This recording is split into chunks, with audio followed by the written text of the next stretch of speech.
The best product leaders aren't just product managers. They are part psychologists, part economists, part strategists. They see the world through a lens of first principles. But how do you move from theory to practice? How do you stop being a victim of chaos and start being the architect of your own outcomes? This is the Sovereign PM, the podcast that deconstructs the ideas of product strategist Schwarzkopf to give you a more powerful way to think and lead. It's time to own your outcomes. Let's begin. You know that famous anecdote from David Foster Wallace about the fish? Oh yeah, the one with the two young fish. That's the one. They're swimming along, meet an older fish who says, "Morning, boys. How's the water?" And the young fish just keep swimming Yeah. until one finally asks the other. What the hell is water? Right. It's such a perfect metaphor, isn't it? Right. For those really fundamental things around us that are so pervasive, we don't even notice them. We don't see them. They just are. And I think that's kind of the uncomfortable spot for us as product leaders right now. We are those young fish. Mm-hmm. We're swimming in what we think is familiar water, our usual product development methods, market assumptions we've held forever, the competitors we think we know. Yeah, we're busy debating the details, the swim stroke. Exactly. We're arguing about rice versus WSJF or whatever internal framework is flavor of the month. Completely oblivious, potentially, that the actual, chemistry of the water is changing around us. It's undergoing this huge systemic phase transition. And that's what the quote-unquote older fish people like Professor Gunter Dueck or Sebastian Thrun are telling us. The water is different now. It's not just a gradual shift. It's something fundamental. We're talking AI, Yeah. massive automation, systemic disruption. It's not just a ripple. It's maybe closer to a tsunami hitting the shore. So the point of this deep dive, our mission here, is really to try and understand this new water, to unpack these huge shifts. And figure out how we as product leaders need to adapt our strategies, not just to tread water, but to actually thrive in this completely new environment. Right. It's about finally seeing the water we're swimming in. So let's get into it. Okay, so maybe the first big thing to grapple with is how competition itself is changing. It's fundamental. For years, it felt like a features race, didn't it? Competitor A launches X, so we need X plus something or a faster X. Exactly. Feature parity. Build a better, faster, shinier version. That was the game plan. Our roadmaps reflected that head-to-head battle. Yeah, and we got pretty good at playing that game. But it feels really outdated now. It absolutely is. Yeah. Because the new reality, your main competitor probably isn't another specific product anymore. What is it then? It's a fundamentally different system of production. It's not just what they build, but how they build it. The efficiency baked into their entire system. And the prime example you brought up earlier is Xiaoyan, which is fascinating because most people probably still think, oh, the phone company. Right. But there's so much, they call it a car phone home ecosystem. Yeah. They're making TVs, washing machines, robot vacuums. It's all connected. And the efficiency numbers are just staggering. They really are. Get this. They have about 50,000 employees total. Half in R&D, which is already interesting. But for their car division, Yeah. just 2,200 employees plus 1,500 robots can churn out 350,000 cars a year. Wait, say that again. 2,200 people and some robots? Yep. And that production rate, it's something like 4 times more efficient per employee than a giant like Volkswagen. 4 times. That's hard to even process. How is that possible? Well, a big part of it is what they call dark factories, Dark factories, meaning meaning fully autonomous production. Lights out. Machines, building smartphones, building cars, with almost no human hands involved directly on the line. wow. And it's not just assembly. They're pushing the envelope everywhere. They're aiming to design their own high-end 3-nanometer chips. That's a bleeding-edge semiconductor tech. So incredible vertical integration, radical automation. Huh? The efficiency is baked in deep. Exactly. And when you see that, it just shatters all the old assumptions about product development, timelines, and costs. Okay, so back to us. The product leaders, we're sitting here, maybe planning our next sprint, estimating story points. Sure. How do we even begin to factor this in? If that level of automated efficiency is the competition, what does it mean for our planning, our effort estimates? That's the million-dollar question, isn't it? Yeah. Or maybe the billion-dollar question. You simply cannot estimate effort based only on your team's current capacity or velocity anymore. You have to think about it. You have to think about your competitor's potential effort, especially if they're leveraging this kind of automation.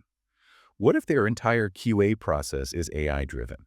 What if AI writes their first draft documentation? deploys code automatically. Okay, yeah. How long does it take your team versus their potentially near zero marginal effort for some of these tasks? The answer should be, frankly, terrifying, Mhm. but also motivating. It has to be. Terrifying, yes. Motivating because it shows the path, maybe. Our own internal dark factory isn't a nice to have, it's the strategic imperative. Precisely. You, as the product leader, need to become the loudest voice, the biggest champion for building your own team's dark factory. You know? Meaning you have to aggressively prioritize using AI to automate your internal processes. Seriously, look at it.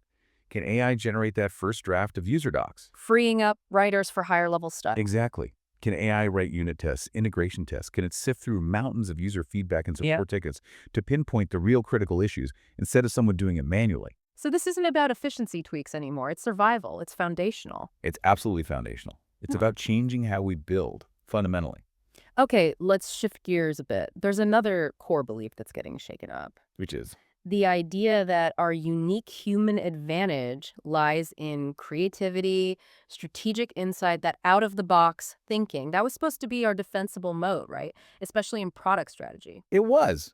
And look, human creativity and strategic intent are still crucial. But the timeline where that's a unique advantage, it's compressing dramatically. ISO. Sebastian Thrun talks about this very clearly. He says, current LLMs are basically giant statistics, reflecting patterns in data they've ingested. Okay. But even as just statistics, they're already outperforming humans in very specific pattern-heavy domains. Think AI passing the bar exam. Think diagnostic tools in medicine. Right, things we thought required deep human expertise. Exactly. It's not science fiction anymore. Thrun calls it the onset of a soft singularity, where the pace of innovation just goes almost vertical. It's accelerating incredibly fast. So, if AI gets really good at the what, analyzing data, spotting patterns, even suggesting features, what's the product manager's role? Where do we add unique value? That's the critical shift. The PM, whose primary job is just defining what to build, that role's value is diminishing rapidly. Because AI can do that part, potentially better and faster. Correct. And AI can digest user feedback, market trends, competitor moves, and generate a backlog arguably more comprehensively than any human. So where's the leverage? The why. Exactly. Your new defensible ground, your real power, lies in defining and fiercely guarding the why. You become the keeper of the product's soul. The soul, meaning? Meaning the core strategic intent. The fundamental problem you're solving for users. Yeah. The ethical considerations. The long-term vision. The what because table stakes. The why is where your strategic value now lies. Okay, that makes a lot of sense. Shifting focus from features to purpose, essentially. Precisely. And that demands a different kind of skill set, doesn't it? It absolutely does. It's not just about writing user stories anymore. No. It demands what you might call radical curiosity. Thrun's advice is blunt. You have to be playing with AI. Constantly. Experimenting. Every day. Trying new models, new tools, pushing their limits. The product leaders who succeed will be those who build an intuitive, almost gut-level feel for what these AI systems can do, and just as importantly, what they can't do yet, or what they shouldn't do. Building a new kind of literacy, almost. Exactly, which leads directly into this idea of prompt engineering. Which sounds technical, but you're saying it's not just for engineers. Not at all. It's deeply interdisciplinary. It's about logic, yes, but also creativity. It's about understanding your domain deeply enough to ask the right questions, to frame the prompts in a way that guides the AI towards a truly useful, nuanced outcome. So it's communication, effective communication with a non-human intelligence. Precisely. And who's better positioned for that than product managers, who already live at the intersection of business, tech, and user needs? It's becoming a core competency. Okay, so we've talked about competition, about the PM's role shifting to the why, and the need for radical curiosity. What about the team itself? The people building the product? Ah, yes. Because the nature of the team is changing too, profoundly. We used to think about managing teams of humans. That was the job description. And now? Now, the reality is we're increasingly managing hybrid teams. Humans and AI agents working together. Hybrid teams. What does that look like in practice? Well, look at what's happening in advanced manufacturing, like in China. You see companies like Robosense or UB Tech developing these humanoid robots. Yeah, the ones that can actually perform complex tasks. Exactly, working alongside humans, sometimes in teams. It's not just a factory floor thing. That's a preview of our future in knowledge work too, including product development. These AI tools aren't just software we use.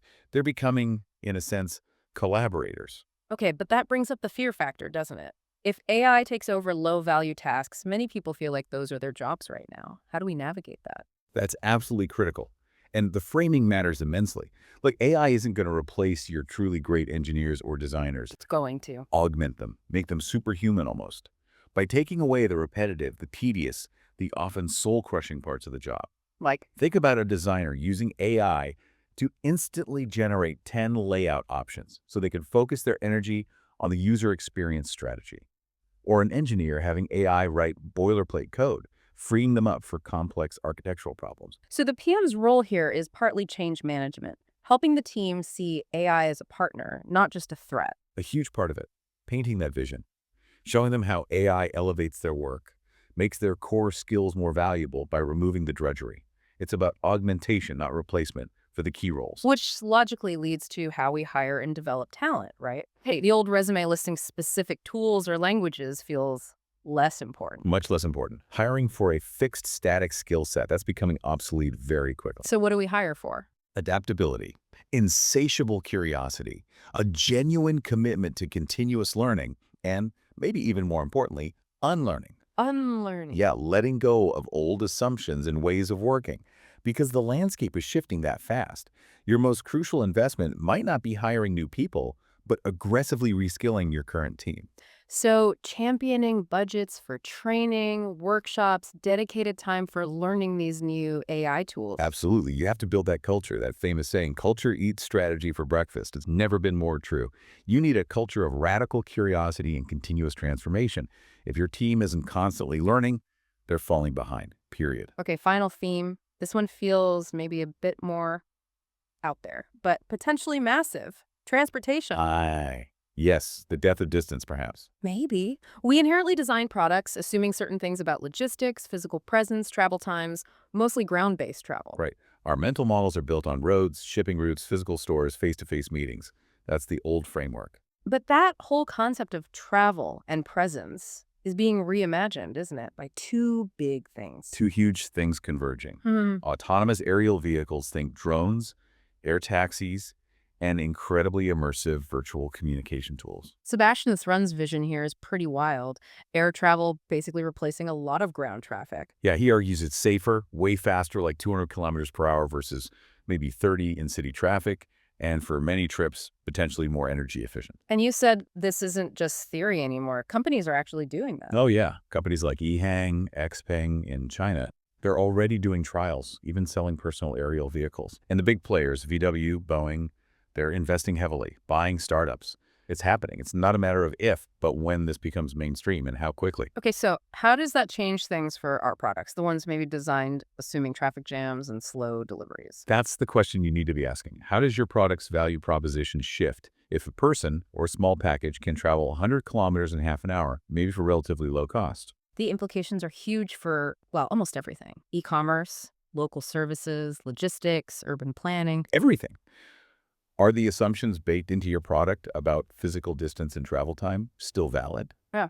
Or are you designing for yesterday's world? And the flip side of physical travel is virtual presence. We need to think about that differently, too. Absolutely. Treat virtual presence as a potential core feature, not just a pandemic workaround. How so? Ask yourself, what parts of our user journey currently require physical travel? Sales meetings, training sessions, site inspections, field service. Now, how could next generation VR or AR tools, which are getting seriously good, replace or significantly augment that physical requirement? So seeing virtual communication as a form of travel itself, travel to a shared space, a digital twin. Exactly. Yeah. It opens up completely new product possibilities. It fundamentally changes what it means to be there. Wow. Okay, so bringing this all back to the fish. Yeah. This stuff, the automated competition, the shift to Y, the hybrid teams, the death of distance. This is the water. These aren't just trends. These are systemic, fundamental changes to the environment we operate in. The water is different now. And the biggest risk isn't necessarily being out-featured by a competitor. No. The greatest danger is simply failing to notice. Failing to realize that the fundamental properties of the water have changed while you were busy perfecting your old swimming technique. So our job as product leaders, it's evolving again. It's not just navigating the known currents. It's about sensing the deeper shifts, understanding the new physics of this environment. It demands that radical curiosity we talked about, a willingness to constantly question assumptions. And the courage, really, to lead our teams into something that feels, well, both kind of terrifying and also full of incredible new possibilities. Yeah, absolutely. So maybe the final thought to leave everyone with is this. Yeah.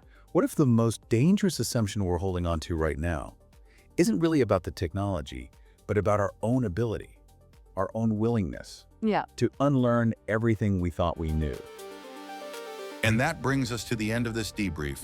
Our goal is to give you not just ideas, but a more powerful way to think. If you found value in this discussion, the best way to support this work is to give this episode a thumbs up and subscribe to the channel so you never miss a future session. And if you know a fellow product leader who is wrestling with these same challenges, feel free to share this episode with them. As always, you can find the link to the original in-depth article by Karsten Schwarzkopf directly in the description below. Thank you for your time and your attention. Stay sovereign.